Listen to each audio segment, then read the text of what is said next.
বিয়ের বয়স, সামাজিক বাস্তবতা আর ধর্মীয় নির্দেশনা এই তিনটি বিষয় নিয়ে দেশে বহুদিন ধরেই চলছে নানা বিতর্ক।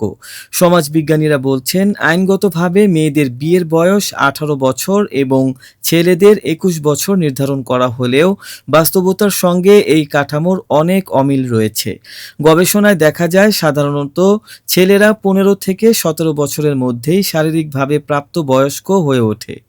মেয়েদের ক্ষেত্রে এটি হয় আরও আগেই, প্রায় ১৪ বা ১৫ বছরের মধ্যেই। অথচ আইন বলছে বিয়ের জন্য অপেক্ষা করতে হবে অনেকটা সময়। মেয়েদের জন্য ১৮ বছর, ছেলেদের জন্য ২১ বছর। কিন্তু এখানেই শেষ নয়। বাস্তবে ছেলেদের চাকরির বয়সসীমা ৩২ বছর পর্যন্ত।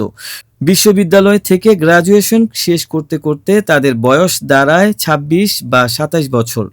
অর্থাৎ ২১ বছর বয়সে বিয়ে করার যোগ্যতাও থাকলেও পরিবার বা সমাজের চাপের কারণে প্রতিষ্ঠিত না হওয়া পর্যন্ত বিয়ে সম্ভব হয় না। ফলে বেশিরভাগ যুবক ৩০ কিংবা ৩২ বছরের পরেই সংসার শুরু করতে বাধ্য হন। একটি সাধারণ প্রশ্ন এখানে উঠে আসে, যে তরুণ ১৬ বছর বা ১৭ বছর বয়সে শারীরিকভাবে পরিপূর্ণ হলো, তাকে যদি বিয়ের জন্য আরও ১৫ বছর অপেক্ষা করতে হয়, তবে সেই সময়ে তার স্বাভাবিক চাহিদা কিভাবে পূরণ হবে? সমাজ কি সত্যিই মনে করে দাঁতে দাঁত চেপে এই দীর্ঘ সময় কাটিয়ে দেওয়া সম্ভব? প্রকৃতপক্ষে বাস্তবতা ভিন্ন। শহরের অনেক রেস্টুরেন্টে গোপন কক্ষ, পার্কে ছাতা কিংবা ভাড়ায় প্রাইভেট স্পেস সবই এই বাস্তবতার প্রতিফলন। সমাজ জানে, দেখেও এড়িয়ে যায়, মেনেও নেয়। অথচ বিয়ের ক্ষেত্রে প্রতিষ্ঠিত না হওয়া পর্যন্ত কঠোর শর্ত জুড়ে দেয়া হয়।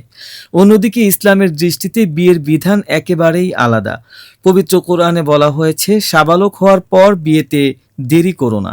আল্লাহই তার বান্দাকে রিজিকের মালিকানায় সমৃদ্ধ করবেন। সূরা নূরের নির্দেশনায় স্পষ্টভাবে বলা হয়েছে, দরিদ্র হলেও বিয়ে করতে হবে, কেননা তাদের অভাব দূর করার দায়িত্ব মহান আল্লাহ নিজেই নিয়েছেন। কিন্তু আমাদের সমাজে প্রচলিত ধারণা হলো বউকে খাওয়াবে কি, যেন স্ত্রী কোনো বাড়তি বোঝা বা ভারী দায়। অথচ বাস্তবতা হলো একজন মানুষের খাবারের জন্য বিশেষ কোনো আলাদা ব্যয় বা চাপ তৈরি হয় না। বিয়েকে ইসলামে অর্ধেক দিন বলা হয়েছে, অথচ সমাজ ও পরিবারে প্রচলিত রীতি হচ্ছে আগে প্রতিষ্ঠিত হও, তারপর বিয়ে করো।